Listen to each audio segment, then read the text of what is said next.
స్థానిక సంస్థల ఎన్నికల్లో మొదటి విడత ఫలితాల్లో కాంగ్రెస్ జిల్లా వ్యాప్తంగా దూసుకుపోతున్న పరిస్థితి కనబడుతుంది.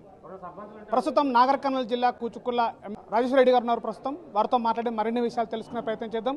సార్ చెప్పండి, నాగర్ కర్నూలు జిల్లా అటు మహబూబ్ నగర్ జిల్లాలో మొత్తం మీద కాంగ్రెస్ దూసుకుపోతుంది గ్రామ పంచాయతీ ఎన్నికల్లో. ఏం చెప్తారు? మళ్ళీ రెండో విడత సిద్ధమవుతుంది, ఏం చెప్తారు? ఫస్ట్ విడత ఎలా అయితే రిజల్ట్ వచ్చిందో ఉమ్మడి పాలమూరు జిల్లాలో ఇప్పటికే 92% కాంగ్రెస్ విజయం సాధించింది మొదటి విడతలో. సెకండ్ విడతలో కూడా అదే ట్రెండ్ ఉంటుందని భావిస్తున్నాం. కనిపిస్తూ ఉంది. ఏ గ్రామంకి వెళ్ళినా కూడా విపరీతమైన స్పందన. 6 గ్యారంటీలతో పాటు ఈ 2 సంవత్సరాలు అంటే వాళ్ళు 10 సంవత్సరాలు చేయని పనులు కూడా 2 సంవత్సరాల్లో పూర్తయినాయని అందరూ సంతోషపడుతున్నారు. అదే బ్రహ్మరథం పడతారని మేము భావిస్తున్నాం. అదే రిజల్ట్ కూడా వస్తుందని నేను అనుకుంటున్నాను. అంటే ఒకవైపు కాంగ్రెస్ వర్సెస్ బీఆర్ఎస్ అనే విధంగా ఉన్నప్పటికీ కూడా కాంగ్రెస్ అభ్యర్థులకి గట్టి పోటీ అయితే బీఆర్ఎస్ ఇస్తుంది, దాంతోనే గెలుపు సాధ్యమవుతుందని చెప్పేసి అంటున్నారు. ఒకవైపు కాంగ్రెస్ అభ్యర్థులకు కూడా నిద్ర లేకుండా చేస్తున్న పరిస్థితి కూడా ఏర్పడుతుందని చెప్పి అందుకే ఎక్కువ సీట్ సంపాదించగలుగుతుందని చెప్పేసి అంటున్నారు. ఎట్లా ఉంటారు?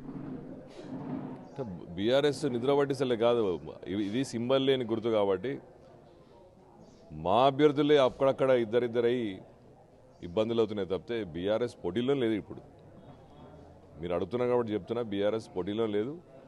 రేపు రాబోయే కాలంలో కూడా బీఆర్ఎస్ అనేది పోటీలో ఉండదు. అందుకే అక్కడక్కడ మీరు చూస్తూ ఉంటే బీజేపీ బీఆర్ఎస్ పొత్తులు అవుతున్నాయి. కాంగ్రెస్ పార్టీ ఇది సింబల్ లేని గుర్తు లేకుండా నిలబడుతుంది కాబట్టి మా మధ్యలోనే పోటీ ఎక్కువై అక్కడక్కడ ఇబ్బందులు పడుతున్నాం తప్పితే మేము పోటీగా భావిస్తూనే లేము. అంటే మొదటి గ్రామాల్లో మిగతా గ్రామాలలో మాత్రము అభ్యర్థులు కాంగ్రెస్ అభ్యర్థులు గెలుస్తున్నారు, కానీ ఎమ్మెల్యేలు ఉన్నటువంటి స్వగ్రామంలో ఓడిపోయే పరిస్థితి కాంగ్రెస్కి అని చెప్పేసి తెలుస్తుంది. అటు మీ గ్రామంలో కూడా సొంత గ్రామంలో గెలిచే అవకాశాలు ఉన్నాయా? ఎట్లా ఉంది? మా సొంత గ్రామంలో ఇప్పుడు దాకా ఎప్పుడు మేము ఏ ఎలక్షన్లో కూడా 83 నుంచి మా ఫాదర్ సర్పంచ్గా మొదలయ్యి ఇప్పుడు ఎమ్మెల్సీగా ఉన్నాడు. ఎప్పుడు కూడా మా గ్రామంలో మా క్యాండిడేట్ కానీ లేదా మేము నిలబడ్డది ఎప్పుడు కూడా మేము ఓడిపోలేదు. అదే రిజల్ట్ కూడా ఇప్పుడు ఉంటుందని మేము భావిస్తున్నాం. తప్పకుండా మా గ్రామంలో మా సొంత గ్రామంలో మేము చేసిన అభివృద్ధి కానీ, మేము చేసిన దానాలు కానీ, మేము పెట్టిన హాస్పిటల్ కానీ, స్కూళ్ళు కానీ అవే మమ్మల్ని గెలిపిస్తాయని భావిస్తున్నాం. అంటే చివరగా ఇంకా రెండో విడత రేపు పోలింగ్ ఉంది, మూడో విడత కూడా ఉంది. సో రెండో విడత నెక్స్ట్ కూడా ఉంటుంది. సో ఏం చెప్తారు ప్రజలకి? ఈ యొక్క కాంగ్రెస్ అభ్యర్థులను గెలిపించుకోవడం విషయంలో ప్రజలు ఏం కోరుతారు? ఇంకా 3 సంవత్సరాలు ఉంది. 10 సంవత్సరాలు వాళ్ళని చూశారు, 2 సంవత్సరాలు మమ్మల్ని చూశారు. ఇంకా 3 సంవత్సరాల్లో మేము చేయగలుగుతాం, మేము చేస్తాం. వాళ్ళకేసి మీ ఓటు హక్కు వేస్ట్ చేసుకోవద్దు. ఓటు మీ సొంతం.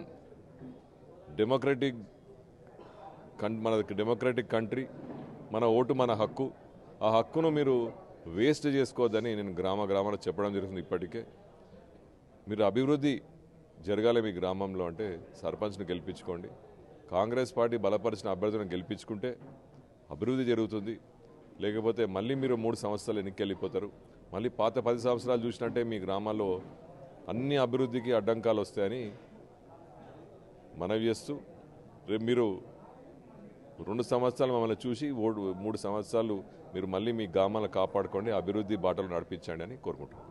సో ఇది జరుగుతున్నటువంటి స్థానిక సంస్థల ఫలితాల లోపల కూడా కాంగ్రెస్ దూసుకుపోతున్నప్పటికీ కూడా అసలు ఉన్నటువంటి ప్రతిపక్ష పార్టీ బీఆర్ఎస్ అసలు లెక్కలోనే లేదని చెప్పేసి కూడా చెప్తున్నారు. ఇప్పుడు ప్రస్తుతం నిలబడినటువంటి అభ్యర్థులు కూడా గతంలో ఉన్నటువంటి అభ్యర్థులు కూడా అందరినీ కూడా సంక్షేమ పథకాలు అభివృద్ధి రాష్ట్ర ప్రభుత్వం చేస్తున్నటువంటి అభివృద్ధి సంక్షేమ పథకాలను చూసే ప్రజలు పట్టం కడుతున్నారు. కాంగ్రెస్ బలపరిచినటువంటి అభ్యర్థులను కూడా రాబోయే రోజుల్లో కూడా రాబోయే 3 సంవత్సరాల లోపల కూడా అలాంటి అభివృద్ధి చూపిస్తాము. ఒకవేళ కాంగ్రెస్ బలపరిచినటువంటి అభ్యర్థులను గెలిపించుకుంటే అభివృద్ధి వైపు గ్రామాలను నడిపించేటువంటి బాధ్యత కూడా మేము తీసుకుంటామని చెప్పి కూడా చెప్తున్న పరిస్థితి.